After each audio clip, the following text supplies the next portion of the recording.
How's everybody doing today? My name is leprecons, or Cody, whichever you prefer, and today I'm basically going to be bringing you guys my opinionated video on the whole situation with Call of Duty Ghosts versus Battlefield 4, because if you don't know, you'd probably be living under a rock, to be honest, but the two biggest first-person shooter genres out there, or military shooters I should say, are basically Call of Duty and Battlefield. They're the two big competitors that everybody thinks of when they think of military shooter or modern military shooter or a little bit futuristic shooter, because they basically use realistic guns and such. Like Halo wouldn't be considered part of that, although it is very popular. It's not really a modern military shooter, it's more futuristic, so I wouldn't consider it out of these two to be anywhere near them in terms of popularity as a military shooter. Really, it's just different, so it has its own sort of genre, I guess. But these two games basically share a similar genre, if not the same one, and I thought I would talk about my opinion on both of them, because, like I said, both of them are releasing new titles this holiday season, in October for Battlefield, and I think November for Call of Duty.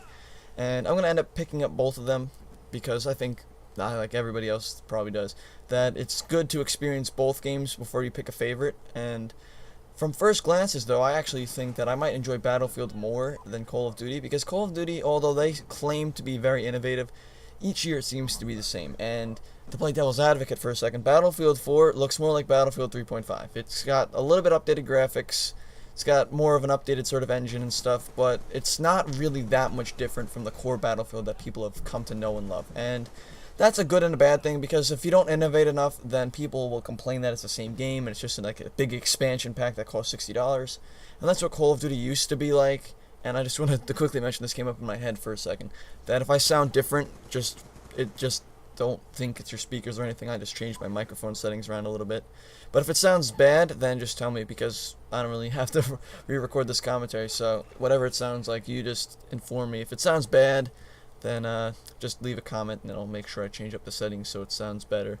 But I thought this setting might make it so there's less background noise and it might be a little bit easier to understand what I'm saying, because sometimes I tend to speak fast, so this can make it a little bit easier. But aside from that, going back to what I was talking about before, Call of Duty has claimed to be innovative each year with the new maps and stuff they put out, the new guns, the new perks and everything. So there is a bit of innovation going on, but the same general system has always been in place with the multiplayer. That's like the main aspect of it. The campaign in both games hasn't really been the main focus over the past few years. The more the multiplayer has been. And in Call of Duty Ghosts, they have added now some destructible environments. Now, Battlefield has always been known for having destructible environments, basically since its origins in the first few games, like 1943. Battlefield made not in that year, but that's the game title, Battlefield 1943. It was a World War II game, just like how Call of Duty started out with World War II. They both started out basically with World War II because that was the popular sort of thing at the time. And they both started out with that, but Battlefield went a different way. It went to large-scale battles, while Call of Duty went for instant action. And that's always how it's been. Call of Duty has been easier for people to just pick up and put down, because the games last much shorter. Like, you can hop into a Call of Duty game, play maybe 5 minutes, and the game will be over. While when you play Battlefield, 5 minutes is like the first quarter of the game. Sometimes the games that go on 20 minutes or longer, depending on which game you're playing. Even Team Deathmatch in that game lasts much longer than in this game. And I kind of like that in Battlefield. I mean, the whole short range, close quarters gun battles that Call of Duty offers, they're fun for a while, but like I say all the time, I prefer the bigger maps in games. So I really like the way Battlefield has it. So I'm looking forward to the whole Battlefield game. I mean, Battlefield 3, I've been playing it like crazy as of late, and the snipers, they don't seem to be overpowered, because you actually have to have skill to use them, unlike in Call of Duty, where basically anybody can use it. But that's just another point I want to make about it. Sniping in Battlefield has always been more realistic than Call of Duty, and unfortunately Call of Duty is not going to be getting realistic anytime soon, because the way they'd have to do that, in my opinion, to make guns realistic in Call of Duty, is instead of basing range and damage together, make it so they do the same damage over range, but have bullet drop, and that just won't happen. They can't do that with the engine they use. So that thought can just go right into the garbage disposal, basically, because they don't have enough money, or they claim to not have enough money to really make that much innovation. I mean, they claim to make a new engine each year, but it's really just a modified Quake engine or whatever it is, and they just keep heavily modifying that. But aside from that, there's really not much they can do in terms of making the game better, with the engine. So you gotta expect the Call of Duty action, and right now we're transitioning over to Battlefield, so it's gonna look probably different. This is on PC also, like I was saying. But I mean, I've been playing a lot of Battlefield rather than playing Call of Duty, basically just because Call of Duty's I'm kind of burnt out on. Black Ops 2, I mean, this is the same sort of thing that happened last year with Modern Warfare 3. Or in the same time frame, I just get burnt out of the game, put too many hours into it to even really find any enjoyment out of doing anything in it. I mean, at this point in time, I have every single weapon in Black Ops 2, like gold, diamond, I got basically all the camos. I just didn't buy any of the last camo packs. I thought they were pretty worthless because, I mean, I bought all of them before that basically, so why waste my like 20 bucks on new camos that I'm not even going to really use? So I just dropped that, didn't get it. So instead of doing that, I've been playing a lot of PC games. I've been playing a lot of Battlefield and stuff.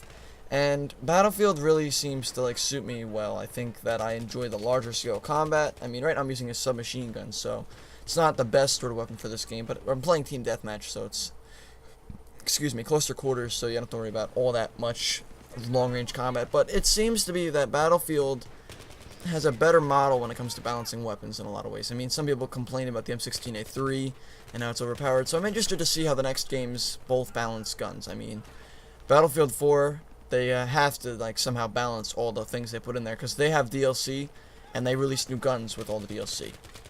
Now Call of Duty, they just released maps with DLC, and right here I just thought this was pretty cool. I'm still getting used to playing on PC, and I thought that was pretty sweet right there. And aside from that, like I was saying, with the guns, they have to learn how to balance them. Now, Call of Duty's always seemed to have trouble balancing weapons and perks and stuff. Like, you can always think of a game and think of an overpowered weapon. Like, you think of Black Ops 2, you think of all the submachine guns, like the PDW, the MSMC. Those guns are often considered the most powerful in the game by a lot of people. And the AN-94 is pretty up there, and M1 is rarely, like, not seen in competitive. You would always see somebody using that gun when they're choosing an assault rifle. And same with the MSMC for submachine guns, and occasionally the Scorpion. That's not one of the most overpowered, but it's still pretty overpowered in terms of gameplay. And Battlefield, they've always had sort of like a way of maintaining balance, even though they add like so many weapons into the game. I mean, the shotguns in this game, they have insane range, but they're actually pretty realistic in terms of range. But I mean, you could easily beat somebody with a shotgun if you have an assault rifle. So the game has good balance. I think Call of Duty has to sort of get that balance back, but I mean, I don't know if I'm like being completely off with the whole Battlefield thing. I'm sort of new to the whole thing, so if you know more about the whole balancing and stuff, then maybe you should just comment down below, because I'm no expert on this stuff. I'm just giving you guys basically my opinion, so you don't have to look for true facts here. Most of it is probably just my perception on everything, but for me it seems like Call of Duty has more trouble balancing guns than Battlefield has had. And aside from that, the maps, I mean, Call of Duty has always had really tiny maps, and unfortunately, that's not the kind of maps I like. I mean, the one thing that I have the problem with the small maps is that you just die way too often. Your lifespan isn't long. You get, like, I mean, maybe you get a couple kills per life, but it's just not as enjoyable as playing on a bigger map, for me at least, because I'm more of a guy that likes to flank. I don't like to just instantly get into the action. I like to use my brain a little bit, think about what I'm going to do before I do it. And you're going to see me do that in this gameplay, because Battlefield is a different sort of thing. You play it differently than Call of Duty. I mean, Call of Duty is all based upon, a lot of times, I don't want to say no skill, but a lot of luck in terms of gunfights. Like, you just see the person first and they don't have a chance to react. In Battlefield, if you see a person and they see you at the same time, or like if they see you first or whatever, you get a chance to like make decisions, because you don't die as quickly in this game. The guns aren't as powerful as Call of Duty, and also the guns have physics. Like, the bullets actually travel through time basically across the map, and they get affected by gravity and stuff. So it's interesting. I mean, Call of Duty, a lot of people just like it because it's simpler to pick up and put down. I mean, you don't have to put all that much effort into learning how to play it. But once you put the effort into Battlefield, I think it's more enjoyable, just for me. I mean, I could be completely wrong. You could just like the instant action that Call of Duty offers. Like, you just hop in, and that's it, and then you're done when you're done with it. And right here, this guy's camping. There's campers in every game, pretty much. But, as I was saying, oh, there's a phone ringing over there now. Hopefully you guys can't really hear that. But like I was saying with the whole, like, Battlefield versus Ghosts, I mean, Ghosts looks like they're being innovative, so maybe they'll, like, be able to compete with Battlefield, but Battlefield just looks really, really strong. And with Titanfall coming out around the same time as Ghosts, I mean, it's going to be a huge FPS fest going on, because I'm going to be getting probably all of them I mean, Titanfall. I don't know if I'm going to get Titanfall for the Xbox One or the PC. I'm probably going to end up getting it for the PC because I've been playing a lot of PC games. So maybe I'll get more used to the mouse and keyboard. It just seems more useful to play with that than playing with a controller. Because sometimes the controller, it's really hard to aim, especially with games without aim assist. And that brings up another point. Should you get Battlefield 4 or Call of Duty Ghosts on PC or console? Now, for Call of Duty Ghosts, I'm definitely going to say get it on your console of choice. I mean, PC Call of Duty, I tried Black Ops 2. It is literally like going to hell. You have such a huge learning curve to get over that once you get to that point, you're not even going to be having fun anymore. I mean, there's so many times that I got so frustrated playing it on PC than playing it on Xbox. I mean, on Xbox I got frustrated every so often, but it was never to the extent that I did on PC. PC is just full of some of the most elite players in the game. And, I mean, their stats aren't the best, but they'll still beat you, like, every gunfight, because they know how to do the jump shots, the drop shots, and everything with a keyboard and mouse, and they have nearly perfect, like, setups for their keys, so they know exactly what they're going to do when they get into a gunfight with you, and I'm still like, how do I shoot the gun? I don't know how to aim.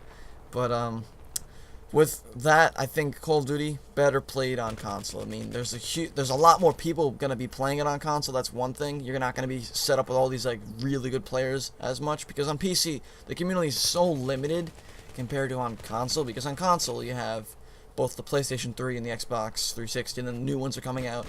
So there's gonna be a lot of people. I mean, a console that costs $200 or like between $200 and $500 is much cheaper than buying a gaming computer that can handle either of these games. So there's a much larger community on console. But even saying that, I think that Battlefield is probably going to be better on PC just because it runs at higher frames on PC. I mean, on PC it runs from 30 to 60 or even higher FPS, whatever your computer can handle. So you have better chance of aiming and hitting shots. Right now you're seeing the gameplay in 30 FPS because that's what I decided to record at, because I don't know. That's what I usually render videos at, so why record in 60 if I'm going to render in 30? It just screws up everything. But, like I was saying, and I've said that probably plenty of times, but the gameplay for Battlefield 4 is much better on PC, I think, in my opinion. I mean, console, you could always try it out, but I played Battlefield 3 on both console and PC, and I enjoyed it more on PC. But that's basically it. That brings us to the end of this commentary. Hopefully you guys enjoyed my opinion on the whole matter. I'm going to be picking up both games, so you're going to see gameplay from both soon. And, yeah, I think that's it, so we'll see you next time, guys. Bye.